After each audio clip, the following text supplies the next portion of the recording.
পৃথিবী প্রচণ্ড বেগে ঘুরছে, কিন্তু আমরা কিছুই বুঝতে পারি না। কেন জানেন? আপনি জীবনে কখনো না কখনো নিশ্চয়ই ট্রেন বা বাসে উঠেছেন। যে ট্রেনের ভিতরে আপনি থাকেন সেই ট্রেনটা 80 থেকে 100 কিলোমিটার প্রতি ঘন্টা বেগে ছুটে চলে, কিন্তু ভিতরে বসে কি আপনি বুঝতে পারেন যে আপনার ট্রেনটা 100 কিলোমিটার বেগে চলছে? আবার ধরুন, জাপানের যে বুলেট ট্রেন আছে সেটার নাম নিশ্চয়ই আপনি শুনেছেন। এই ট্রেনটা ঘন্টায় প্রায় 400 কিলোমিটার বেগে চলে। এখন এই ট্রেনের ভিতরে যারা বসে আছে তারা কি এটা অনুভব করতে পারে যে সে 400 কিলোমিটার বেগে ছুটে চলেছে? পারে না, কারণ সে নিজে ট্রেনের ভিতরে যে সিট, ব্যাগ, অন্যান্য মানুষ সমস্ত কিছু একই সঙ্গে একই গতিবেগে ছুটে চলে। এর ফলে সে কিন্তু বুঝতে পারে না যে সে 400 কিলোমিটার বেগে চলছে।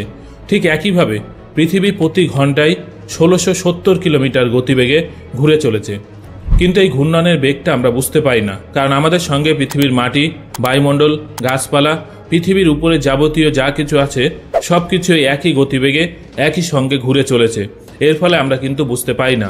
তার উপরে পৃথিবীর একটা বিশেষ বৈশিষ্ট্য হলো এটা খুব মসৃণভাবে ঘুরছে। হঠাৎ করে তার গতিবেগ বাড়ায়ও না, আবার কমায় না। ফলে আমরা কোনো ঝাঁকুনি বা দোলুনি অনুভব করি না।